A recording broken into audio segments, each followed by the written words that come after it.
significado de la cebada en las Escrituras. Segunda parte, la siega de la cebada. Entonces, como ya dijimos, cada uno de los 3 días de las fiestas principales de Israel, que nosotros ya hemos discutido brevemente, es asociado con cosechas diferentes. La cebada madura primero alrededor del tiempo de Pesaj, el trigo madura después alrededor del tiempo de Shavuot y las uvas maduran últimamente justo antes de la fiesta de Sukkot, ¿sí? La ofrenda de la gavilla mecida, ¿no es cierto? Poco después de Pesaj, perdón, era de los primeros frutos de la cebada que el sacerdote ofrecía a Elohim en el principio de la primavera. Siempre se mecía en el día después del Shabbat, después de Pesaj. Eso está en Vayikra. Este día era llamado la fiesta de los primeros frutos o Bikurim, o también se lo conoce como la cuenta del Omer, porque a partir de ahí comienza. Desde el día en que traigan el manojo de la ofrenda de elevación, el día después del Shabbat, contarán 7 semanas. Tienen que ser completos, deben contar hasta el día después de la 7ª semana, 50 días, entonces traerán una ofrenda de grano nuevo a Yahweh. La cebada era entonces la primer cosecha a madurar por la primavera en Canaán y en Egipto también. De hecho, el mes hebreo de Aviv, que quiere decir espigas verdes, tiene la referencia directa al madurar de la cebada por ese mes. Algunos dicen que esta es la forma de contabilizar el calendario, ¿sí? Especialmente los caraítas siguen la cebada como señal de partida, ¿no es cierto? Según ellos, en el primer día de ese mes de Aviv, el sacerdote inspeccionaría una gavilla de cebada para ver si estaba ya espigada. Si estaba, entonces se anunciaba a todas las personas que Pesach se observaría 2 semanas después en Jerusalén. Pero si la cebada todavía no estaba espigada, con el grano cubierto todavía por la cáscara, el sacerdote anunciaría que ellos tendrían que esperar otro mes antes de que Pesach pudiera observarse legalmente, y en tal caso, un 13º mes se agregaría al año anterior. Estas cosas, como vamos a estudiar en su momento, fueron agregadas mucho tiempo después, cuando se perdieron toda una serie de cosas y hubo toda una serie de cataclismos que trastornaron todos los tiempos. Realmente fueron agregadas porque sí había que hacer algún tipo de intercalación diferente para poder mantener las cosas, pero originalmente no fue así. Entonces, en ningún lugar de las escrituras vemos que exista un 13º mes. No está colocado en ningún lugar de las escrituras. Fue necesario muy posteriormente que fuera agregado. Y aunque la cebada es una parte necesaria ciertamente para las festividades, es consecuencia de la época del año en que están y no su causa. No es a causa de la cebada que tenemos la fecha. Tenemos la cebada porque estamos en la fecha, es al revés.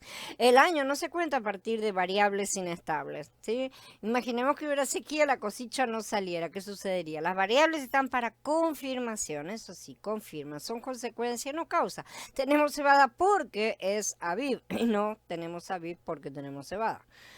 Dejando este punto de lado, volvamos al simbolismo de los días de la fiesta de Israel. Pesach significaba la muerte del Cordero y tenía la referencia profética a la muerte en el madero de Yeshua. La ofrenda de la gavilla significaba la resurrección de la muerte, porque en este día Yeshua fue levantado 3 días después de su muerte. Sin embargo, esto funciona únicamente con el calendario bíblico. Si tomamos, por ejemplo, el calendario judío esto fue escrito hace un par de años atrás, y esto fue escrito para 2019. Pesach cayó ese año en 19 de abril, mientras que el calendario caraíta cayó el 20 ese año. Entonces, bueno, tenemos ya lío, ¿no es cierto?, en todas estas cosas.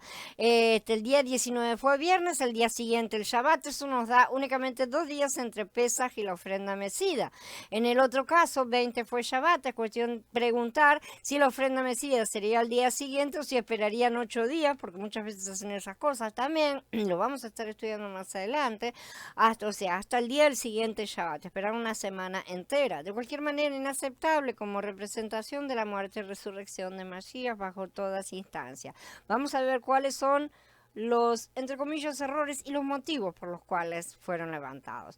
Esto no sería problema para judíos que no creen en Yahshua de cualquier manera, ¿no es cierto? Por el contrario, si se utilizara el calendario bíblico, a pesar de que persiste el problema de cómo compatibilizarlo con los días que tenemos actualmente, ¿no es cierto?, desde el año de 365 y con un año calendario de 364, el mismo inicia siempre en el 4.º día de la semana, miércoles para nosotros, lo cual coloca Pesaj en miércoles 15.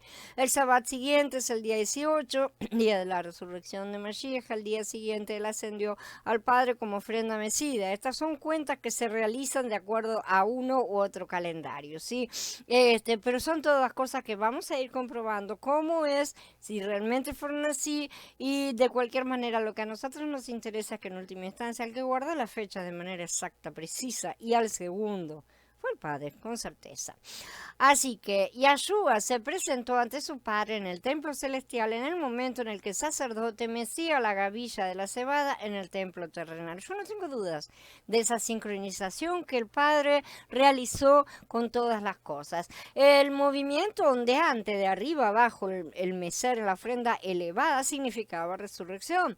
Aunque Yahshua realmente había sido levantado de la muerte antes, él no le permitió a Miriam tocarlo antes de la ofrenda de la gavilla, como él le dice, no me toques porque todavía no he ido al Padre. No fue sino hasta que la ofrenda de la gavilla fue presentada que Yahshua fue declarado legalmente vivo en la corte del cielo. Y sabemos que así fue porque esto se realizaba a la tarde y después él le apareció al resto de los apóstoles, de manera que primero completó esta parte y regresó para ver a los discípulos. La cebada madura primero. Cuando Elohim estaba tratando con Faraón para permitir a Israel salir, él envió 10 plagas a Egipto. La séptima plaga fue la del granizo, que destruyó la cebada y el lino, pero no el trigo y la espelta. Ahora, el lino y la cebada estaban arruinados, pero porque la cebada estaba en la espiga y el lino estaba en brote, pero el trigo y el centeno, dice esta traducción, pero en verdad es la espelta, la palabra se sostiene que es más correcta espelta, que es un tipo de trigo, es una variedad más también, ¿no? Pero de cualquier manera es irrelevante, ¿sí? Entonces el trigo y el centeno, la espelta, no fueron afectados porque maduran tarde. La cebada estaba madura y espigada junto antes de ese primer Pesaj precisamente, pero el trigo todavía no estaba maduro.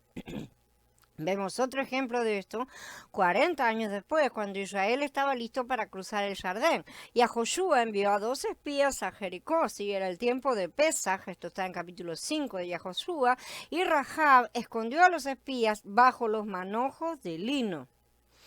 El lino madura al mismo tiempo que la cebada, como ya vimos, ¿no es cierto? El lino era usado para hacer los vestidos sacerdotales y en Gitgalut 18:8 vemos que el lino fino son las acciones justas de los santos, ¿no es cierto? La semana después de Pesach también se llama la semana de pan sin levadura. La gente debía quitar toda levadura de sus casas durante 7 días completos. La levadura es símbolo de pecado, así que quitar el pan hecho con levadura simboliza la eliminación de todo pecado de la casa, o sea, del cuerpo. Este es el mismo simbolismo que encontramos en el lino, ya que estar vestidos de lino es vestirnos de la rectitud de Mashiach.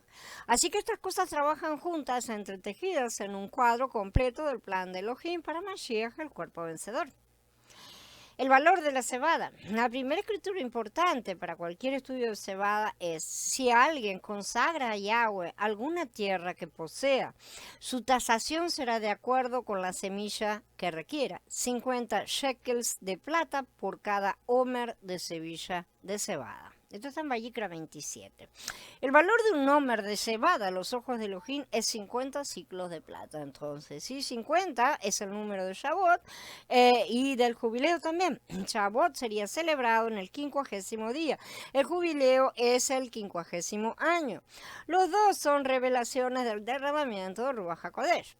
Entonces, podemos decir que Shavuot es un pequeño jubileo. Shavuot es el tiempo cuando la garantía del Ruach fue derramada. El jubileo significa un derramamiento mayor, es decir, la plenitud, pleroma del Ruach. Shaul oró para que sean llenos de toda la plenitud, pleroma de Elohim, en Efesios 3.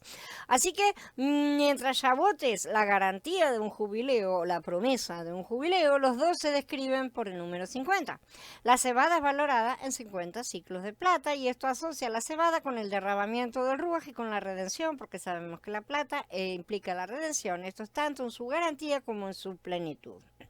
Esto es consistente con la revelación de los vencedores que logran la primera resurrección, ¿sí? O si ellos están vivos al final de la era, su cambio o transfiguración, tanto da.